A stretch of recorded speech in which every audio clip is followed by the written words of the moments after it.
Okay, maybe I will have to start.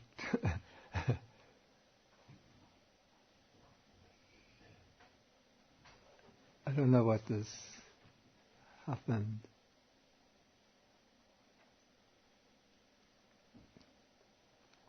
Anyway, we'll begin reviewing.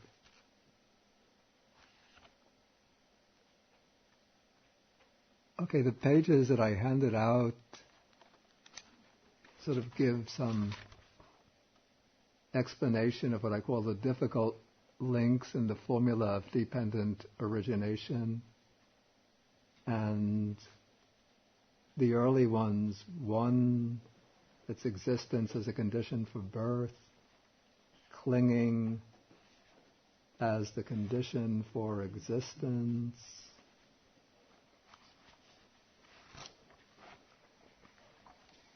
and namarupa as the condition for the 6 sense bases. Those I had already discussed, so I want to begin with number 4 on page 3. This I already dealt with, I think, rather quickly last week, so I just want to go back and review it, deal with it a little more slowly.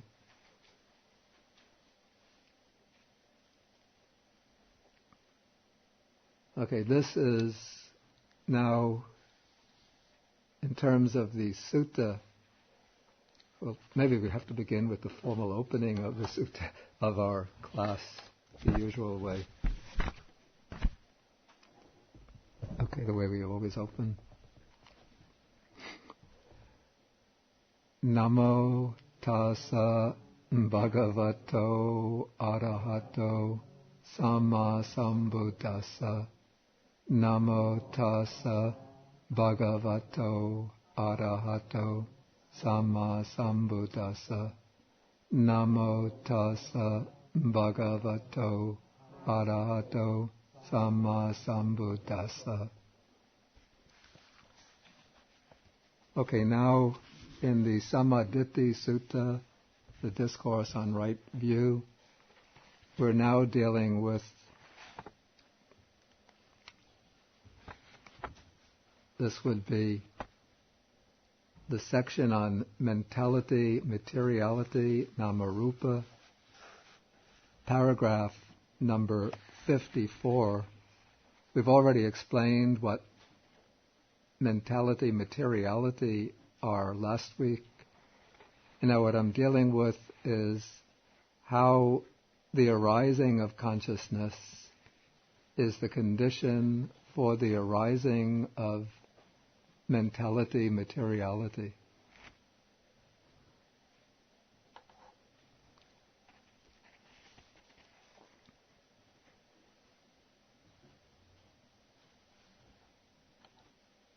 Okay, and I dealt with this from 2 perspectives.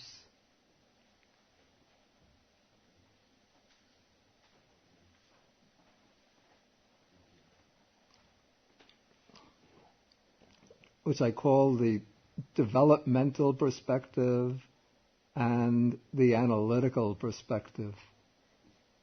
Okay, the developmental perspective, this means the, might call it, process of temporal development of an individual over time, and it refers specifically to the development of an individual from the moment of conception.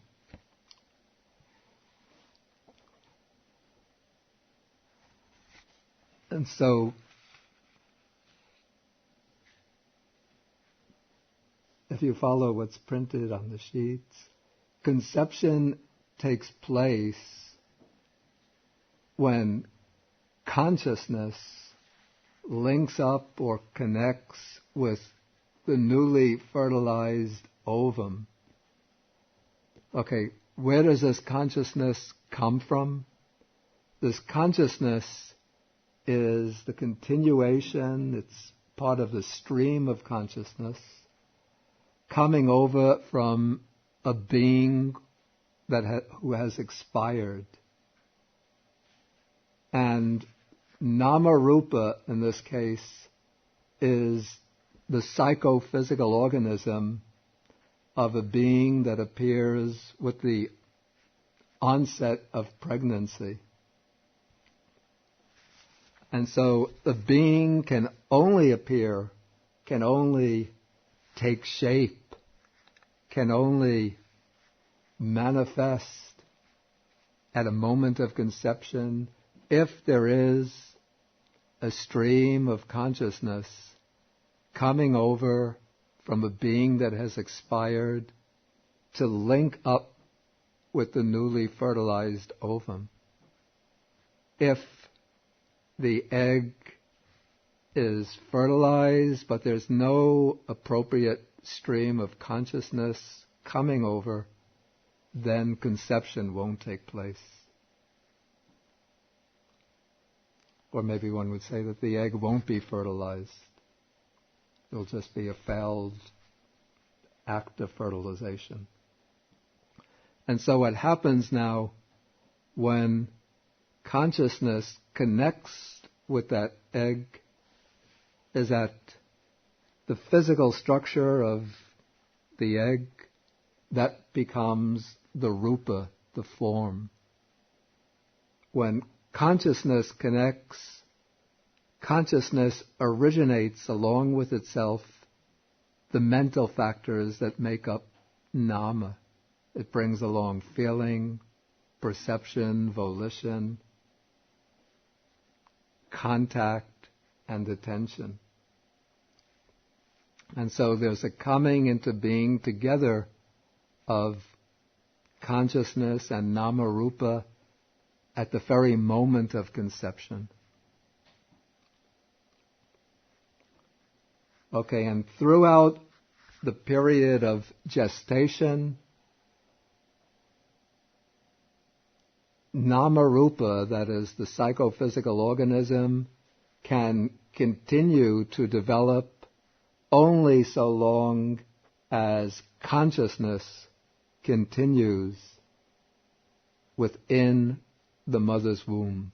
If for some reason consciousness should be cut off, then nama-rupa is cut off. The process of pregnancy is terminated.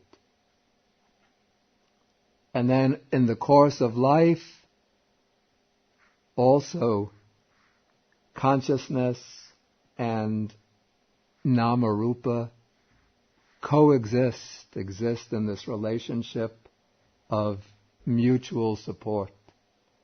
So, in the course of life, if at any point consciousness is cut off, then nama-rupa, the living organism, comes to an end. I wish I had that page from the Mahanidana Sutta that I asked Faye to photocopy. Did she hand that? Is that handed out? Oh, I didn't get the copy of that. Okay, she's coming now. Okay. Okay, I will go on explaining. Anyway, what I just said is exactly the same as what is in the Mahanidana Sutta.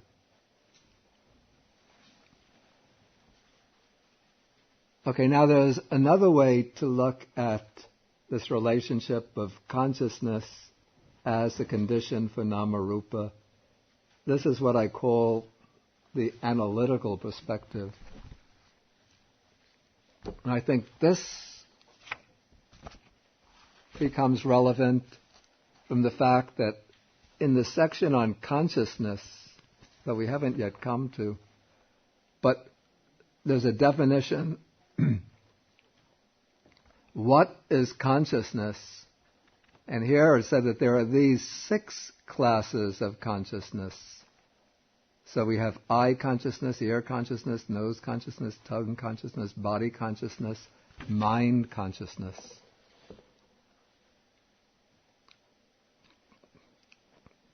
So it should be the case that for all 6 types of consciousness, consciousness is a condition for nama-rupa. I should explain that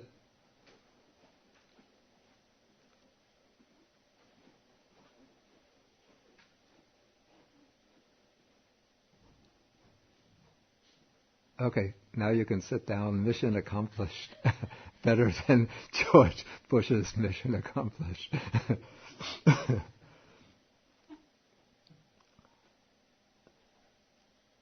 The consciousness that is said to link up with a newly fertilized ovum and that continues in the womb, that provides the base for the development of nama-rupa, that kind of consciousness is only a type of mano-vijnana. It's a type of mind consciousness, but it's quite a different type of mind consciousness from the type of mind consciousness that actively knows objects. But it's a type of mind consciousness that flows along at a very deep level. It's not an actively aware consciousness. In the Abhidhamma, this is called bhavanga consciousness, the stream of becoming.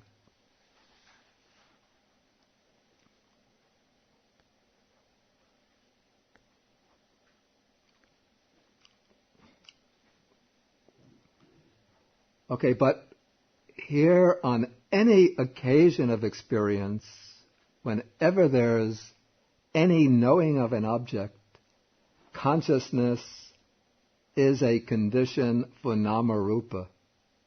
Okay, how is this the case? Okay, consciousness is a condition for nama insofar as the 5 factors of nama, that is, feeling, perception, volition,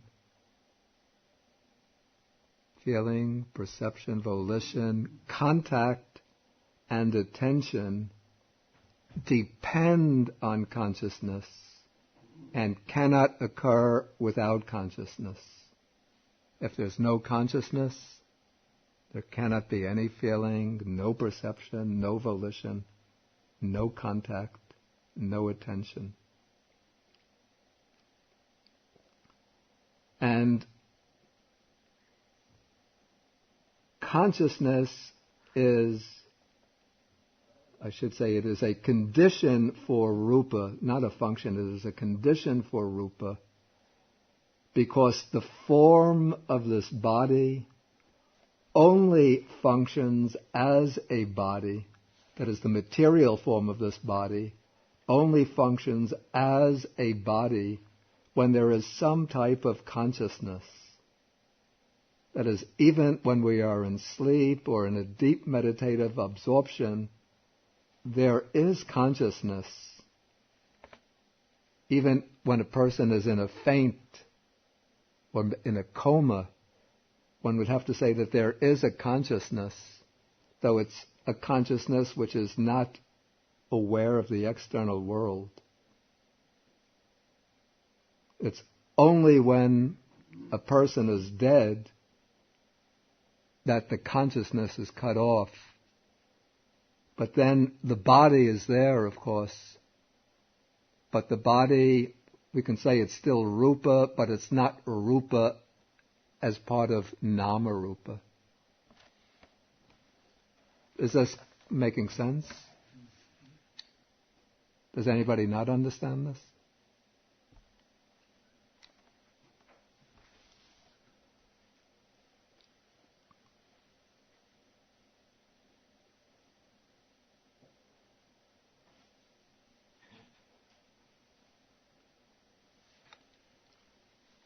So, for example, on an occasion of I consciousness,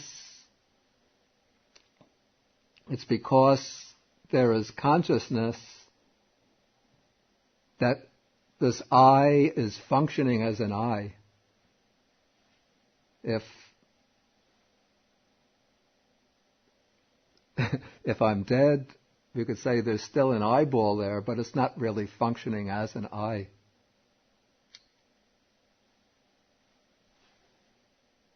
when there's an occasion of ear consciousness, then the ear is functioning as an ear. The ear base is functioning as an ear. So it's consciousness which enables the sense faculties to function as sense faculties. So in this way we can say consciousness is a condition for rupa.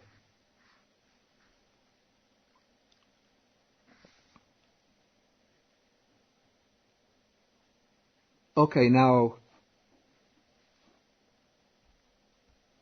the Sammādiṭṭhi Sutta doesn't say this, but in a number of other suttas, it is also said that nama-rupa is a condition for consciousness.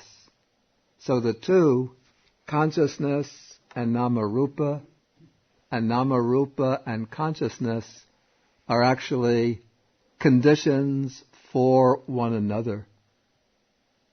In one sutta, in the Saṅyutta Nikaya, it's Venerable Sāriputta who compares the two to two stacks of wheat which are placed on the ground so that they are supporting one another. One stack keeps the other stack up. The other stack keeps the first stack up. The two rest upon each other. And so nama-rupa conditions consciousness, consciousness conditions nama-rupa. And so the way this works, this also works from these two perspectives. Okay, looking at them first from the developmental perspective. In order for consciousness to initiate or begin the new life, it has to get a footing in nama-rupa. Here we see this in the great discourse on causation, paragraph 22. If consciousness were not to get a footing in nama-rupa, mentality, materiality, would an origination of the mass of suffering, of future birth, aging, and death be discerned? Certainly not. So what this means, in the case of a human life, consciousness just doesn't float around in space, but in order to start a life, it has to link up with a material base, that is the fertilized ovum. This provides the rupa, the material form.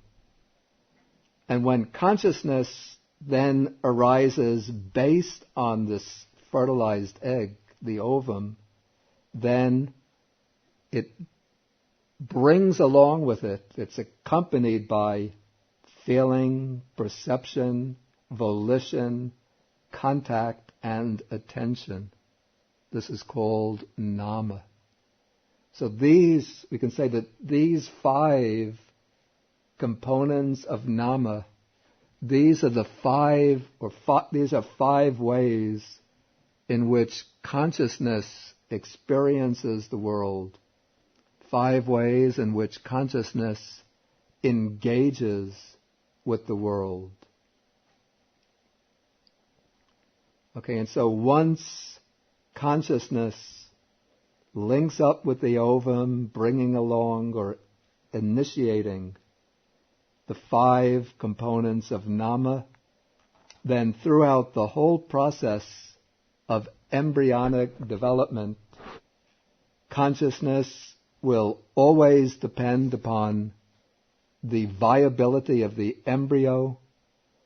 That is, it will depend upon nama-rupa as its supporting condition. Or actually it depends upon rupa as its physical supporting condition. And it's always accompanied by nama, by the mental factors. Okay, that's from the developmental perspective. Okay, then from the analytical perspective,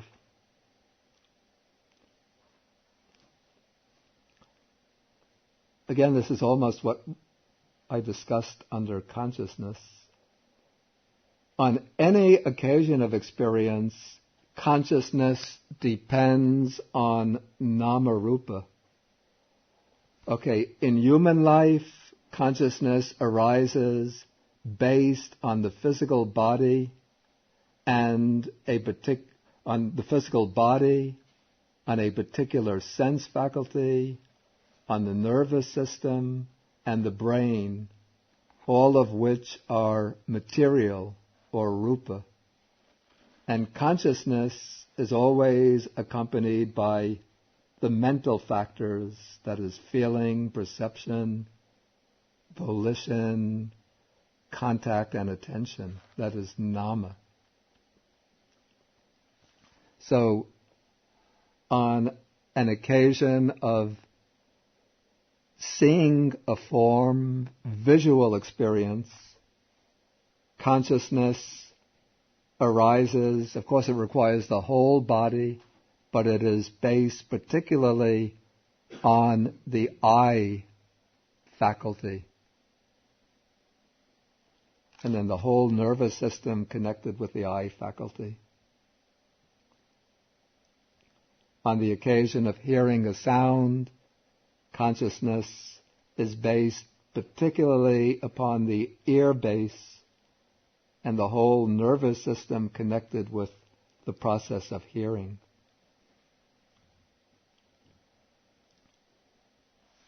Okay, then what I say next, this deals with some of the technicalities in the philosophy of relations.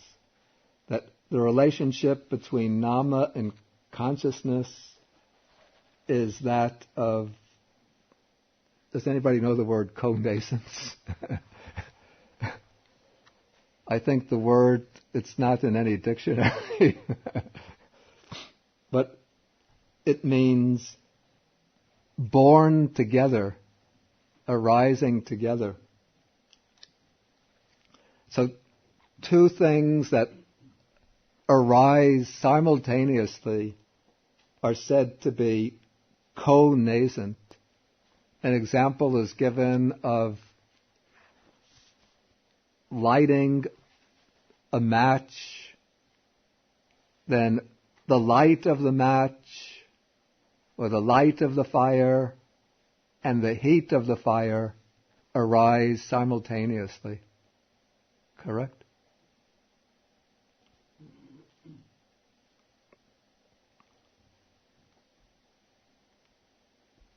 Okay, but the relationship between this, don't be too worried about this.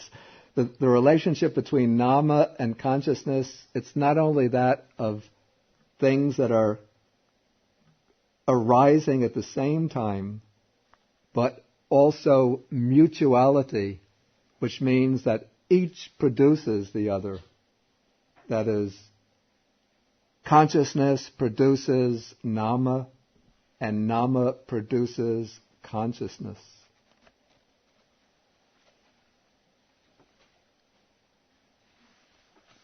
In the case of rupa and consciousness, the relationships are somewhat more complex. But anyway, it's enough to say that consciousness and rupa are interdependent.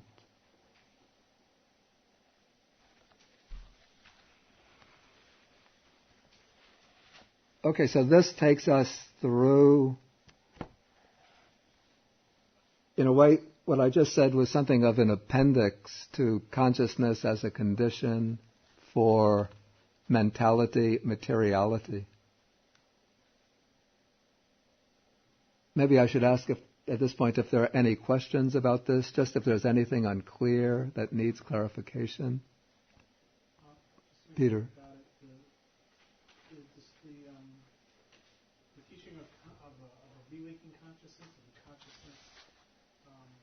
The idea of consciousness as a condition for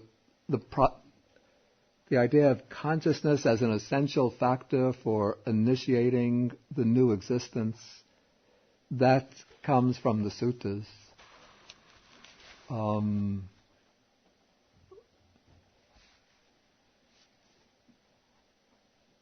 What did I say comes from the Abhidhamma? The term bhavanga is an Abhidhamma term. Yeah. But the concept of consciousness as an essential condition for the new existence to begin, that you can see it's right here in the Mahanidana Sutta. That if consciousness, in paragraph 21, if consciousness were not to descend into the mother's womb, would nama rupa, mentality, materiality, take shape in the womb? Certainly not. Yeah, and this is too far off topic, we can skip it, but I know you mentioned in the past that consciousness is conditioned by the last consciousness in the dying body. That is an Abhidhamma idea, yeah, which I don't think it's necessary to accept that in its entirety to be in accordance with the Sutta teaching.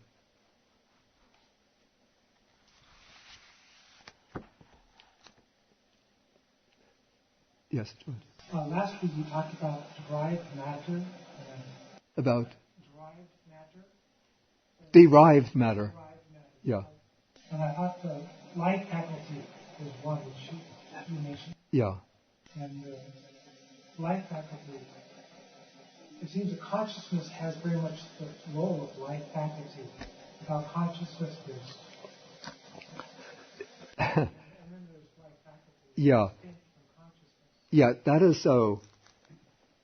It's said that, you see, the life faculty is considered a physical faculty, which sustains life in the body. But consciousness is also a factor essential for life, or at least for conscious life. And so I think it's when consciousness, it seems that there has to be both things simultaneously, the life faculty in the body as one type of derived matter, and consciousness connecting to the physical organism for there to be a sentient being, a living organism. Perhaps without consciousness and just the life faculty, there can be living organisms that don't have consciousness. In the course of the life, nama rupa and consciousness are mutually supportive.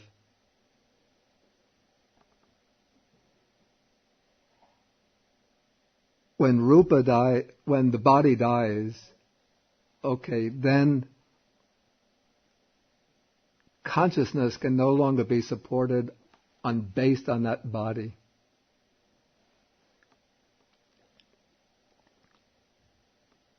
What happens after that? Here there's some difference in views in the different schools. Some say instantaneous rebirth. Some say that there's an interval. But in any case, consciousness will have to be supported by nama rupa.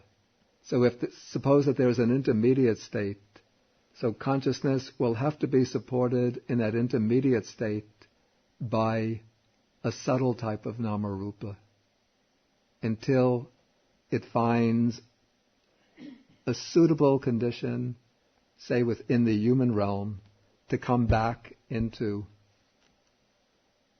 a human, to connect again and to initiate another human life. It seems to me then it's almost like the soul just goes from the body and finds another body or something like that. And it seems to me that is the same view like the Sati's pernicious view. Superficially it might seem that way, but the consciousness is not, it's a consciousness which never remains as the same entity. The consciousness is always changing. It's a consciousness which is always becoming. It's always arising. Looked at from a sort of angle of deep insight, it's a consciousness which is always arising and passing away from one moment to the next, but it always arises the next moment, continuing in an unbroken succession.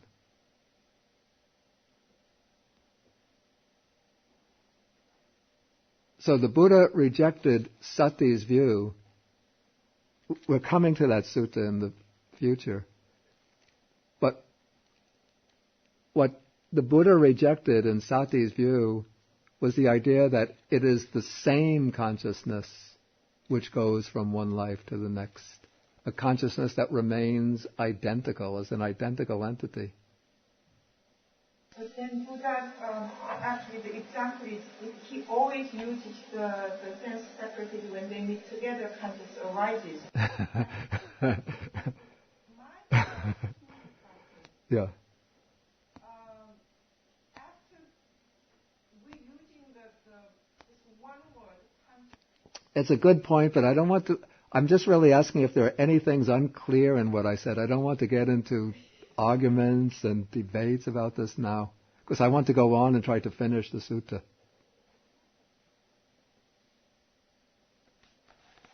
Okay, so now let's come on to the next section. Okay, the monks expressed their appreciation to Venerable Sāriputta for his explanation. Then they ask if there's another way in which a disciple might be one of right view. And Venerable Sāriputta says there is, and he says, when, friends, a noble disciple understands consciousness, the origin of consciousness, the cessation of consciousness, and the way leading to the cessation of consciousness, in that way he is one of right view, etc., who has arrived at this true Dharma. Okay. And what is consciousness? What is the origin of consciousness? What is the cessation of consciousness? What is the way leading to the cessation of consciousness? Okay, there are these 6 classes of consciousness: eye consciousness, ear consciousness, nose consciousness, tongue consciousness, body consciousness, mind consciousness.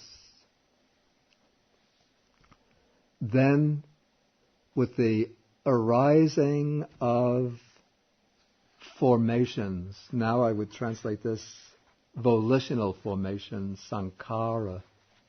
There is the arising of consciousness, and with the cessation of formations, of volitional formations, there is the cessation of consciousness. The way leading to the cessation of consciousness is just this Noble Eightfold Path that is right view to right concentration.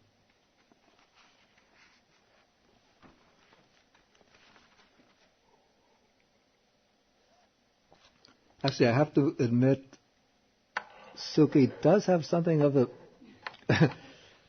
a point that could well be troublesome, and it's not an easy point to get a problem to get around. And now I face that problem here. That there are these 6 classes of consciousness. Okay, we have eye consciousness, the body consciousness, very clear. These are types of sensory consciousness. Each one has its respective object. And then there's mind consciousness. One would think should be perfectly parallel to the other types of sense consciousness. It should be the type of consciousness that simply knows its own internal objects. You know, it has its objects called dhammas, mental objects, ideas, images, abstract ideas, things that are non-sensory.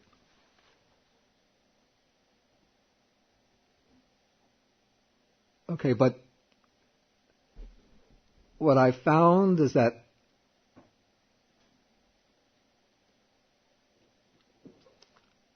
the suttas do ascribe to consciousness another function besides the cognition of an object, and that is consciousness is that factor which maintains the continuity of personal existence within any given life, from birth to death. It's sort of the string that ties together the successive moments of experience into a whole, and which makes us one person from birth to death. We can exist as one person because there is this underlying continuity of consciousness. And then consciousness is what connects the different lives and makes them into a series, a continuous series of existences throughout the process, the course of rebirths. And this is the function of consciousness which is spoken of in these paragraphs from the Mahanidana Sutta, which are in the page that was photocopied. Okay, and this aspect of consciousness becomes relevant in explaining how sankhara are the condition for consciousness. Okay, so I've tried to map this out in the page that was handed out. This is on page 4. Okay, what is meant here by sankhara, or the volitional formations? What is meant are all wholesome and unwholesome volitions.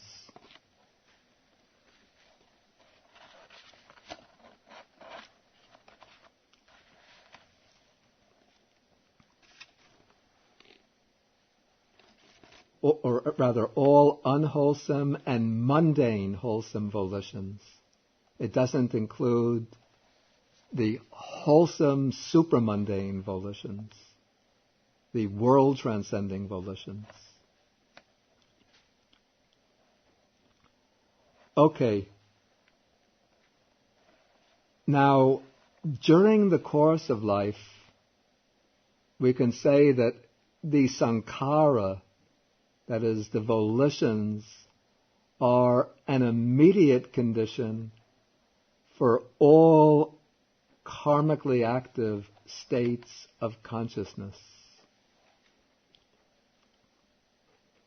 That is, all states of consciousness that create karma are accompanied by a volition, either unwholesome or a mundane wholesome volition.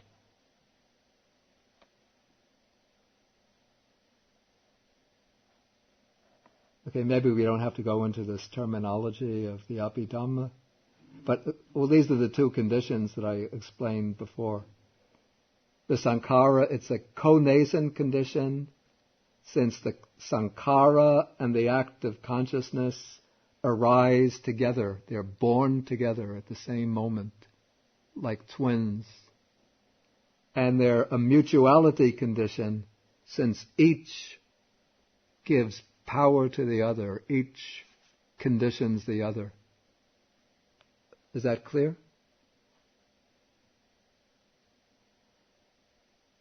If it's not, don't worry about it too much.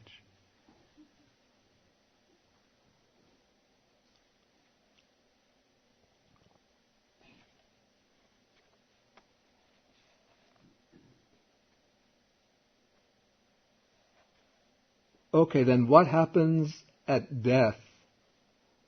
And this is from the Abhidhamma.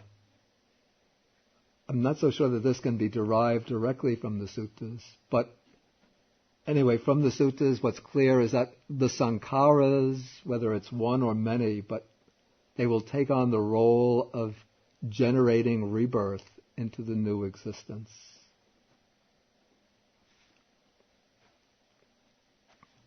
So the sankharas will take on the role of generating rebirth into the new existence.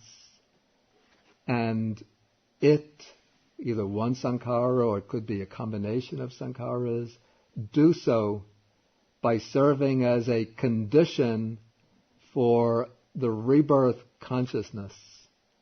That is, it is the sankhara which take on the role of generating. It is the sankhara which takes on the role of generating the rebirth consciousness that is spoken of as the condition for consciousness here.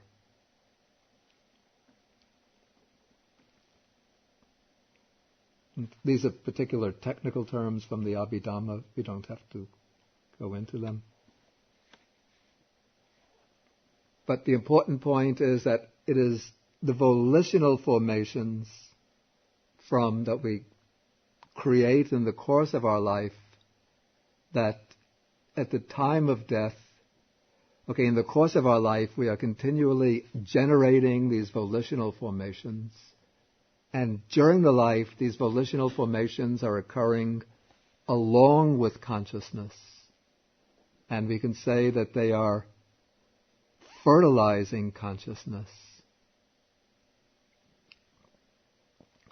Now at death, these volitional formations become especially active, and that now they're seeking the opportunity to produce their results. And so there could even be a competition between different volitions, different karmas that we've created in the course of our life, to see which karma is going to take on that role of generating the rebirth. And so it could be whether it's one particular karma or whether a combination of karmas working together, that I don't know. But these volitional formations will propel or drive consciousness through the death process and onward into the new existence, and bring about a re-arising of consciousness in a form that is appropriate for the karmic tendencies of that being who has just passed away.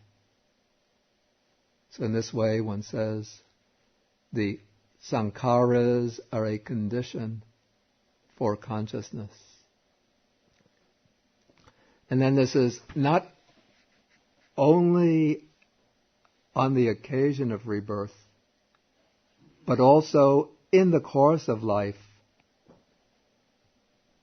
The sankharas that have been accumulated in the course of life will continually be seeking an opportunity. The sankharas that have been accumulated in the course of previous lives will continually be seeking an opportunity to ripen in the course of this present life. And when the sankharas ripen in the course of this present life, they ripen by producing types or states of consciousness, types of resultant consciousness. And so many of the types of consciousness that we experience are results of karmas that have been created in previous existences.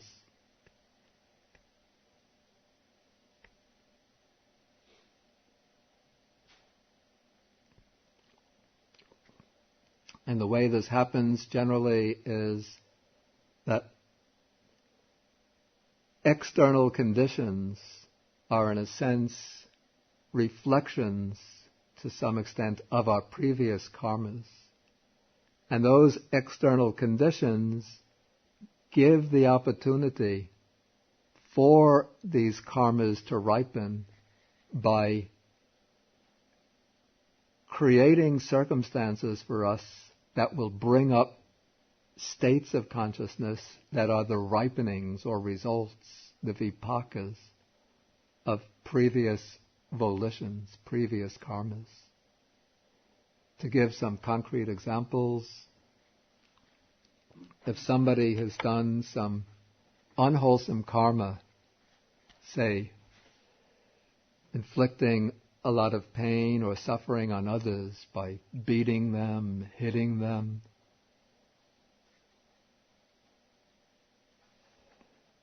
inflicting suffering on others, then that person will seemingly by chance find himself in conditions where he's going to be attacked and beaten by others. And when he's beaten by others, he's going to experience a lot of pain and suffering. Okay, the states of pain and suffering that he's experiencing are states of consciousness. And those states of consciousness will be the ripening or results of unwholesome karmas that person has created by inflicting pain and suffering upon others. On the other hand, if a person has done a lot of good, a lot of benefited others in different ways, if that person has practiced generosity, he's helped poor people by giving them food, clothing,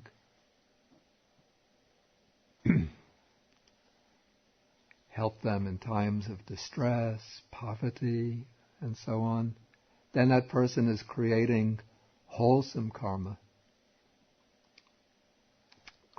generating wholesome volitional formations. Okay, so those volitional formations will, in a sense, remain stored up in the deep stream of consciousness.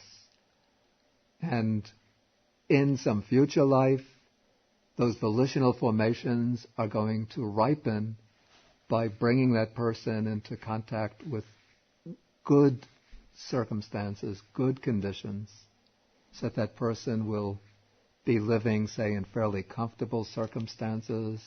Other people will be friendly and helpful to that person. Okay, there'll be the ripening of states of consciousness which experience ease, comfort, good fortune. Things will generally work out well for that person. When that person needs some, we call lucky break, just the right conditions will materialize and the person will seemingly have a lucky break that will help them. This is coming about through the ripening of past wholesome karmic accumulations, meeting with the right conditions, bringing these good, these pleasant states of consciousness into being, happy states of consciousness.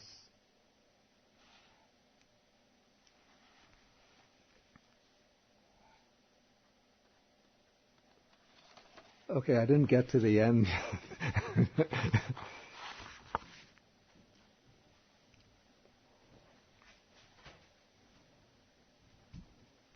Next time definitely we'll get to the end.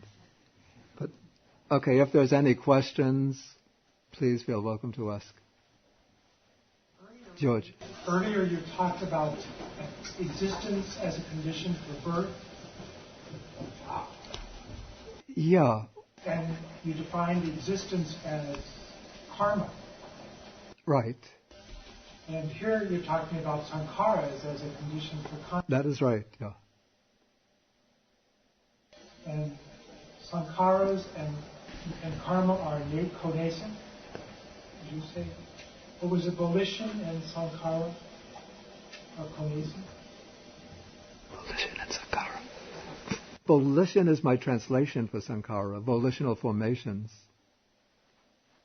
Now, what is the problem or question? Well, the question was existence and birth match closely with sankharas and consciousness. Exactly. So you're saying it's not redundant? Or it's not? It is redundant. I'm going to treat dependent origination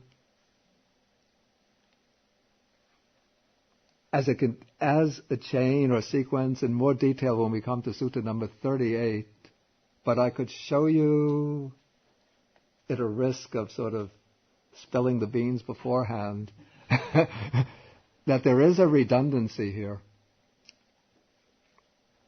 Some people have complained, they say, why don't you repeat the question? That when they get the recording, they can't hear the question. So, for the benefit of the recorder, I have to repeat the question. Okay, he's saying that earlier I said that existence was a condition for birth, and I said that existence is karma. And now I'm saying that the volitional formations are karma, and that is a condition for consciousness. And the consciousness includes the rebirth consciousness. So he's saying, doesn't there seem to be a redundancy? Okay, so I'm saying that it is a redundancy.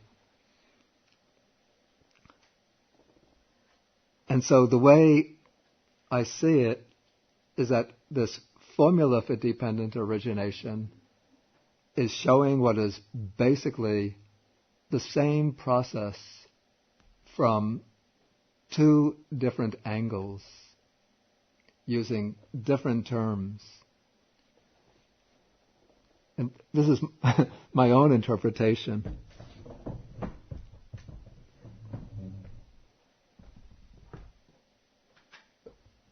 We didn't get to ignorance yet, so...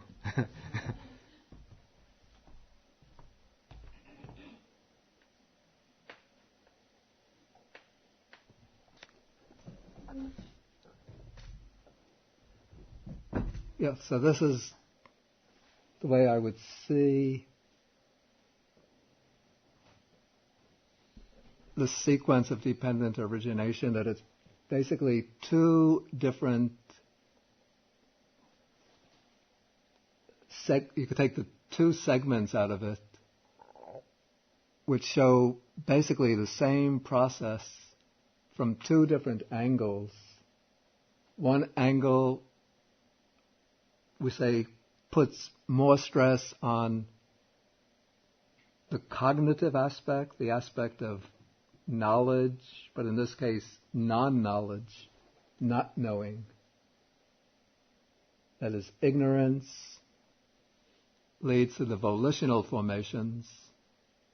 The volitional formations bring about consciousness.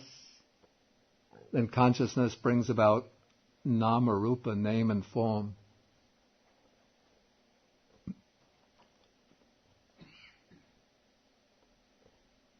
Then the other segment looks at the same process, but giving more emphasis to, you might call, the emotional or the volitional aspect of it. That is, we start from craving, and craving and clinging go very close together.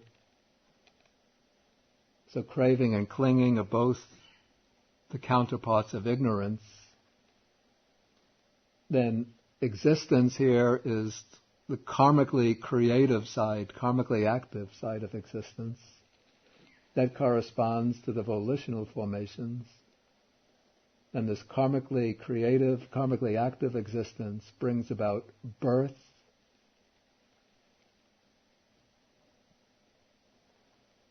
and then birth brings aging and death. And then birth and aging and death, what is birth and aging and death? But it's the birth, aging and death of consciousness together with name and form.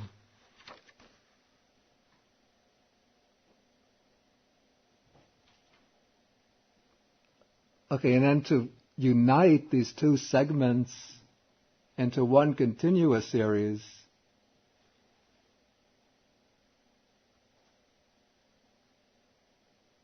all one has to do is draw out from nama rupa those factors that will become the conditions for craving. Or one could work back from craving to nama rupa. What is the condition for craving? Feeling. What is the condition for feeling? Contact. What is the condition for contact? The 6 sense bases. Then what is the condition for the 6 sense bases? Name and form.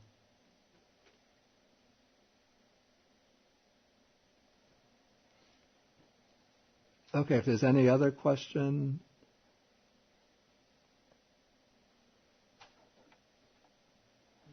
Yeah.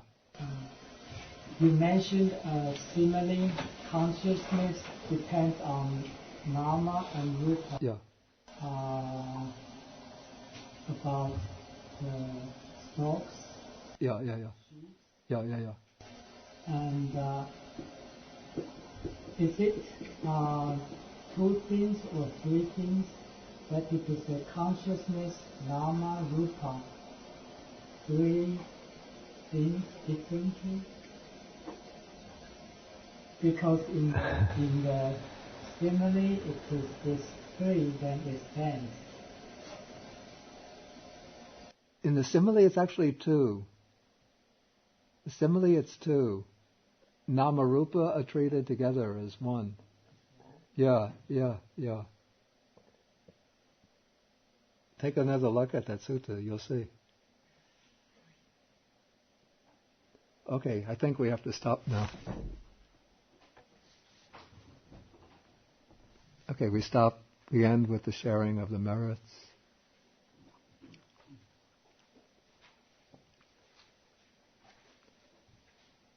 Akasata ca bhumata deva naga mahitika punyantang anumoditva chirang rakantu sasanang. Akasata ca bhumata deva naga mahitika punyantang anumoditva chirang rakantu desanam. Akasata ca bhumata deva naga mahitika punyantang anumoditva chirang rakantu mang parang. Etavata cham he sampadang punya sampadang sabbe deva anumodantu sabba sampati siddhya. Etavata cham he sampadang punya sampadang sabbe bhutanumodantu sabba sampati siddhya.